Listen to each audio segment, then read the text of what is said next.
बिल्कुल रूप से आउट यानी वायरल वाला प्रश्न देने का ये आज दूसरा वीडियो हम दे रहे हैं। बहुत कम वीडियो देते आ रहे हैं, बस जो भी छात्र देखते हैं वीडियो को रेगुलर उन्हें तो पक्का 100 में 100 आना ही चाहिए, मतलब आ ही जाएगा, क्योंकि जो क्वेश्चन यहाँ से पूछा जाता है वही है। और आज के सीरीज में हम लोग पढ़ेंगे ऑब्जेक्टिव नहीं सब्जेक्टिव पढ़ेंगे, मतलब कि 2 अंक का और 5 अंक का प्रश्न आज हम लोग पढ़ेंगे। बिल्कुल रूप से वायरल हुआ बड़ा प्रश्न है, आपको एग्जाम में जाइएगा तो बिल्कुल रूप से मिलेगा। तो चलिए पहला क्वेश्चन जो है आप लोग के सामने में वो है आपका क्रांति कोण यानी पे क्रिटिकल एंगल किसे कहते हैं। देखिए बहुत ही सुंदर जवाब यहाँ पर दिया गया है कि क्रांति कोण किसे कहते हैं। जब प्रकाश की किरण सघन माध्यम से होकर के विरल माध्यम में प्रवेश करती है तो वह अभिलंब पर हटती है। अभिलंब से क्या होता है, परे हटती है यानी दूर हटती है।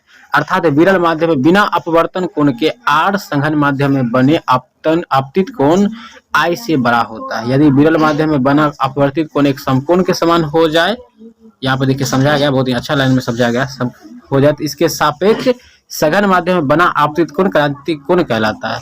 तो मतलब घुरा फिरा का आंसर यहाँ पर दिया गया है। अगर आप इसमें से थोड़ा भी याद कर लेते हैं तो एग्जाम में आप लिख दीजिएगा तो आपको थोड़ा अंक मिल जाएगा और उसी से आपको पूरा अंक भी मिल जाएगा।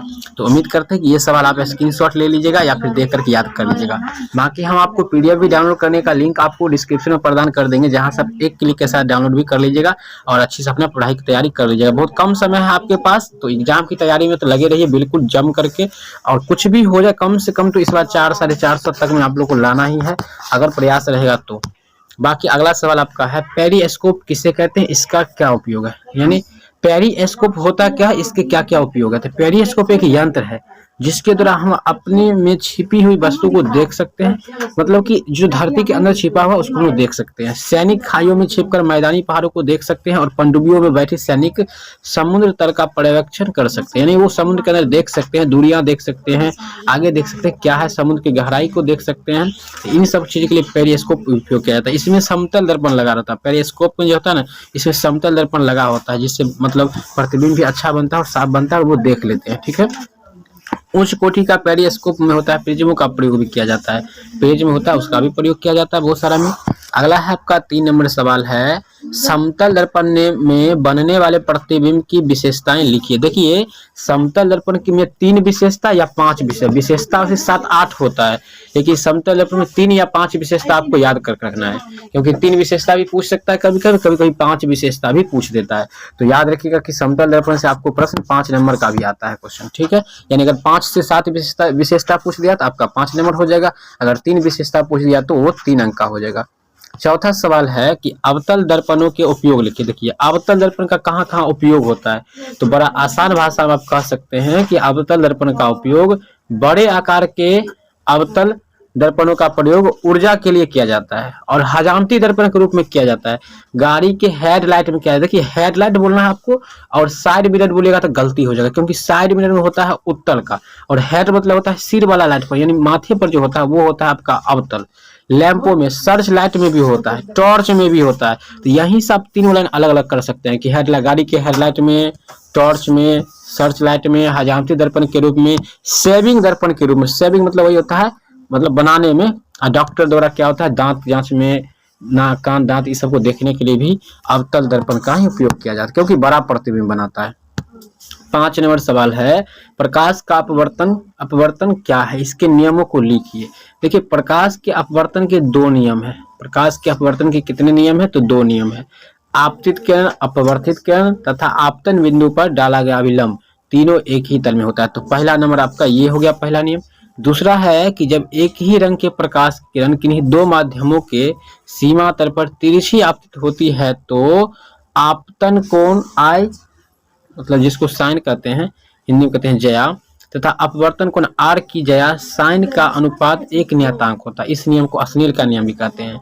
ठीक है, यानी म्यू बराबर आपका यहाँ पर लिखा जाता है साइन आई बट्टे साइन आर लिखा जाता है। तो ध्यान रखिएगा, ये आप अगर कुछ अलग तरह से याद कर चुके हैं तो वो भी सही होगा और यहाँ भी थोड़ा भाषा आपका डिफरेंट हो सकता है। देखिए अगला जो बहुत ज्यादा इंपॉर्टेंट क्वेश्चन है, आप सोचे भी नहीं होंगे कि ऐसा प्रश्न बिहार बोर्ड की तरह पूछा जा सकता है कि समतल दर्पण द्वारा उत्पन्न आवर्धन प्लस 1 है, इसका क्या मतलब है, इसका क्या अर्थ है। जब समतल दर्पण का आवर्धन 1 होता है तो इसका अर्थ होता है कि प्रतिबिंब की ऊंचाई और वस्तु की ऊंचाई दोनों क्या है, बराबर है, इसी का मतलब तो 1 है। ठीक है, तो प्रतिबिंब उस वस्तु का साइज समतल दर्पण द्वारा बनाए गए प्रतिबिंब के साइज के बराबर होता है। और धनात्मक चिन्ह यह दर्शाता है कि प्रतिबिंब सीधा और आभासी है। तो सिंपल सा बात था, यहाँ पे याद कर लीजिए, स्क्रीनशॉट लेते जाइए। और अगला चैप्टर कौन सा चाहिए, अगला कौन विषय का आपको वायरल वाला चाहिए, एक्सपर्ट वायरल क्वेश्चन, आप हमें बोल दीजिएगा। उत्तल लेंस के दो उपयोग को बताइए। उत्तल लेंस के दो उपयोग है, नेत्र से दूर दृष्टि को सुधार करने में, यानी आंख में आपका उत्तल लेंस है। यहाँ पे देखिए दर्पण और लेंस में अंतर समझिएगा, यहाँ पर लेंस कर रहा है, न कि दर्पण कर रहा है। छपाई के छोटे छोटे अक्षरों को पढ़ने में भी आपका उत्तल लेंस का ही प्रयोग किया जाता है। चलिए आपका अगला सवाल 8 नंबर है, प्रकाश के परावर्तन किसे कहते हैं। देखिए बहुत ही अच्छा है, प्रकाश के परावर्तन क्या होता है, किसे कहते हैं, इसके नियम को लिखिए। तो जब प्रकाश किसी पॉलिश की हुई या चमकदार सतह पर पड़ता है तो यह सुनिश्चित दिशा में विस्तृत हो जाता है, यानी किसी वस्तु पे पड़ करके टकरा करके वापस लौट जाता है, तो इसी को कहते हैं परावर्तन। और इसके भी दो नियम है आपका, ठीक है। पहला नियम है कि आपतित किरण दर्पण के आपतन बिंदु पर अभिलंब तथा परावर्तित किरण एक ही तल में होते हैं। बहुत ही अच्छा। और परावर्तन कोण बराबर सदैव आपतन कोण के बराबर होते हैं, अर्थात कोण I बराबर आप कह सकते हैं कोण R, ठीक है।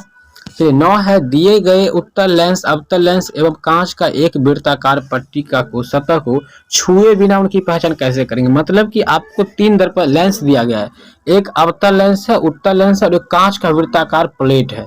अब बिना छुए आप कैसे पता करेंगे कि ये कौन कौन लेंस है। तो इसके लिए बहुत ही आसान विधि है। सबसे पहले आप क्या करेंगे, उस तीनों लेंस के सामने अपने हाथ की उंगली को या किसी वस्तु को ले जाओगे, या लिखा हुआ वस्तु को ले जाओगे। जब उसमें ले जाओगे, यदि अक्षरों का आकार छोटा दिखाई देगा तो वह अवतल लेंस होगा, यदि अक्षर का आकार सामान्य रहेगा तो वो वृत्ताकार पट्टी होगा, अगर अक्षरों का आकार बढ़ा हुआ रहेगा तो वो उत्तल लेंस हो जाएगा। बहुत ही तीनों बात आपको याद रखना है यहाँ पे, ठीक है।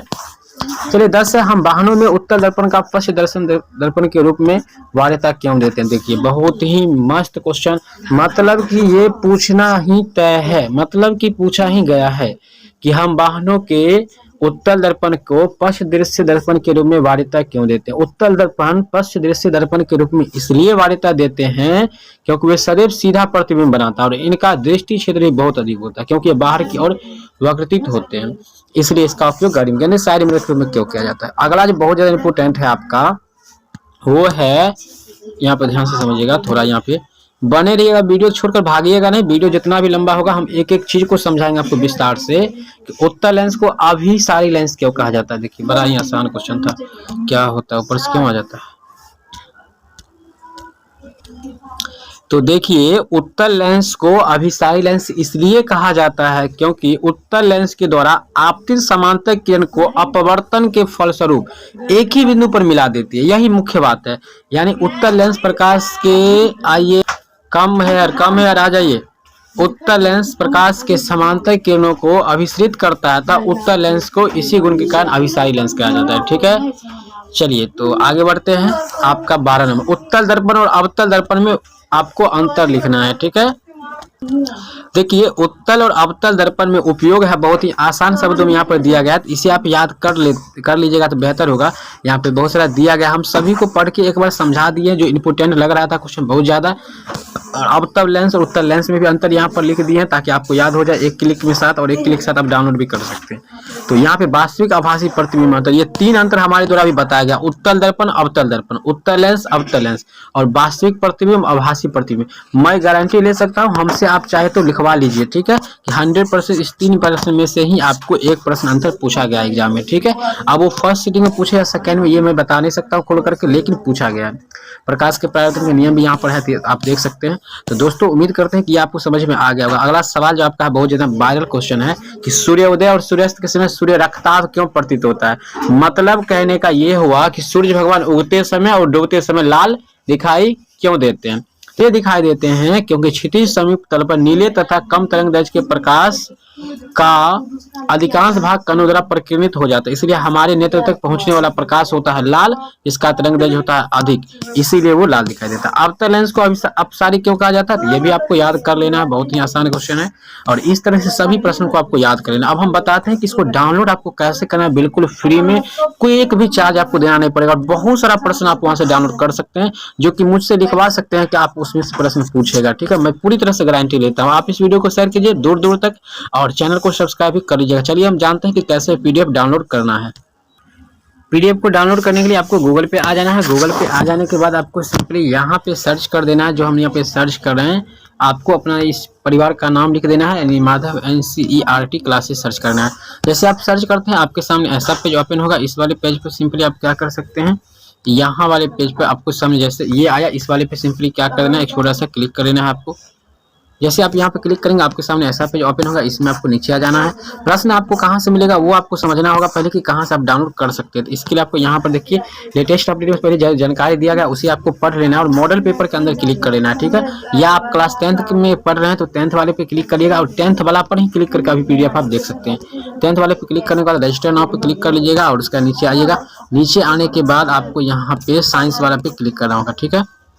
हमें साइंस का क्वेश्चन देखना है तो हमें साइंस वाला पे क्लिक करना होगा, ठीक है। साइंस का PDF डाउनलोड करना है तो साइंस वाला पे क्लिक कर देंगे। साइंस वाला पे क्लिक करने के बाद एक बार पेज को रिफ्रेश मार देना है। रिफ्रेश मारने के बाद आपको नीचे आ जाना है। सबसे नीचे आएंगे तो नीचे यहाँ पे आएंगे, देखिए ये फिजिक्स का था तो फिजिक्स वाला आप यहाँ पे क्लिक करेंगे दोनों वाला पर तो भी डाउनलोड हो जाएगा। या नीचे आपको आ जाना है, यहाँ पर देखिए साइंस का वायरल क्वेश्चन PDF एक क्लिक कीजिएगा और आपका डाउनलोड होगा। देखिए एक क्लिक कर दिया और हमारे सामने डाउनलोड होकर हो आ गया। तो ये बहुत ही आसान तरीका था, आप यहाँ पे डाउनलोड कर सकते हैं, बिल्कुल चुटकी में डाउनलोड कर सकते हैं। बाकी मिलते हैं नेक्स्ट